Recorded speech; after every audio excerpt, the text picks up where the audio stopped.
Hey, Michael with X-Force PC. You probably heard me say it, or if we've talked on the phone, certainly you've heard me say it. Integrated graphics versus discrete graphics. What is that? What does that mean? Well, integrated graphics means using the graphics that are on the motherboard, which are suitable for surfing the web, checking email, working with spreadsheets, even watching high-definition video. When it comes to gaming, using integrated graphics is terrible. Absolutely terrible. And if you look here on this system, we have an i7 6700K running at 4.5 gigahertz. It's the fastest processor on the market. Absolutely flies, but we've given it no graphics card, so it's just using the integrated graphics.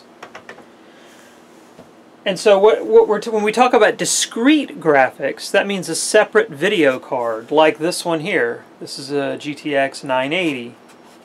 It's a rather large piece of hardware and pretty hard to miss. Weighs a good couple of pounds.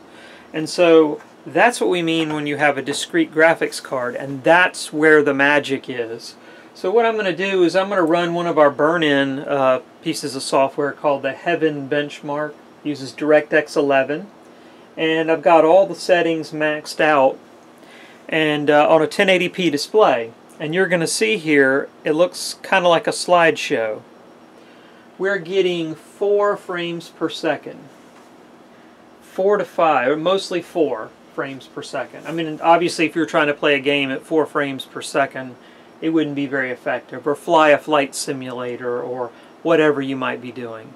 So what I'm going to do is I'm going to take this same system, I'm going to stick a graphics card in it, the one I was just showing you, and we're going to see what kind of difference that makes. Hey, Michael with X-Force PC. So you just saw the Heaven Benchmark run on integrated graphics, meaning no video card.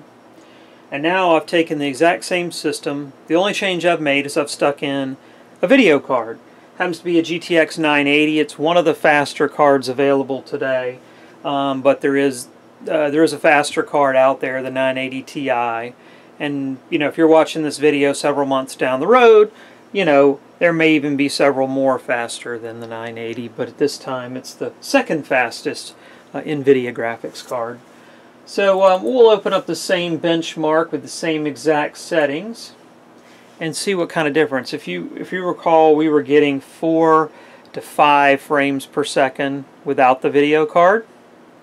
And now with the video card, obviously we're getting a pretty big difference here. I'm seeing 48 frames per second currently. And I happen to know that this will range between 40 and 70 frames per second, depending on what part of the benchmark you're in. We're getting 73 frames per second right now.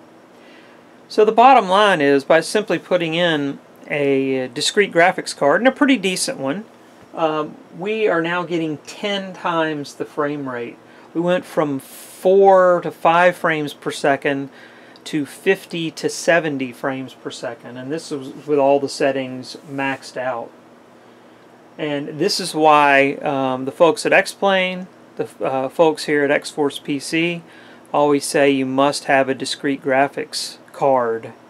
Don't be fooled by some of the AMD stuff out there. The AMD stuff will sometimes list it, let's say, with Radeon graphics, an A8, blah-de-blah, with Radeon graphics. That does not mean it has a graphics chip or card in the system. It simply means that the processor has a video component to it, but it is not a discrete graphics card, and it will be slow, very slow.